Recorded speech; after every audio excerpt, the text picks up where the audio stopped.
Title: Iron Pipeline Drama. Guns go south, drugs come north, but who's really to blame?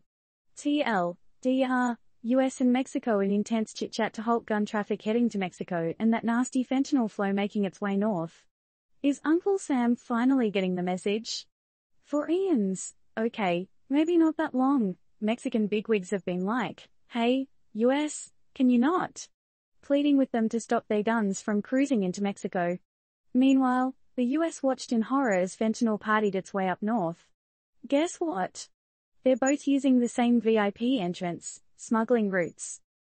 Texas, you'll have some explaining to do. It seems like you're the Santa Claus for Mexican cartels, gifting them with all these high-powered toys.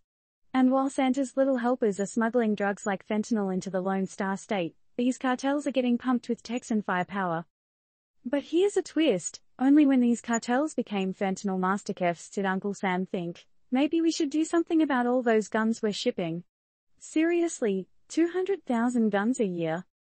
Now, just imagine a scenario: cartels making fentanyl treats, sending them into Texas, and protecting their goods with. Yup, you guessed it, Texas-bought guns. US officials mostly scratching their heads on how to stop this blockbuster trade. But could the winds be changing?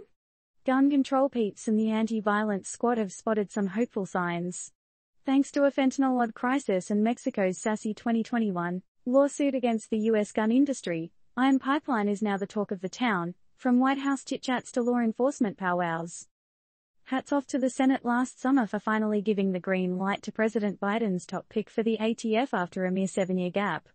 Congress, they hopped on board with a new firearms trafficking law. And, in a move that screams better late than never, agents amped up their gun-snatching game in Texas and other Southwest states. Francisco de la Torre, the Mexican consul general in Dallas, dropped some truth bombs recently. Want to halt cartels? Stop gifting them weapons. Here's a stat to chew on: about 70% of the guns Mexican officials snatch. Yup, they're made in the USA. Many just chill out in the wild, and only a few of those caught get traced back to their last American owner. Enter the NRA's Billy McLaughlin.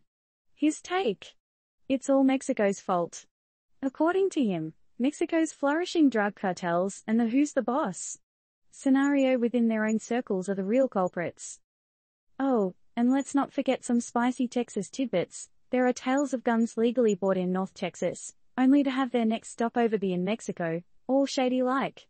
For instance, in 2020, Mexican officers found 54 guns hidden in refrigeration units from the US, and a solid 30 were traced back to Michigan.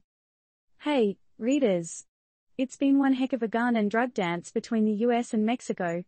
We've laid out the deets, but now, we've got a cue for you. Do you think it's really possible to stop this give and take situation? Or is it just an endless loop of blame games? And who, in your opinion, needs to step up their game the most? Let's chat.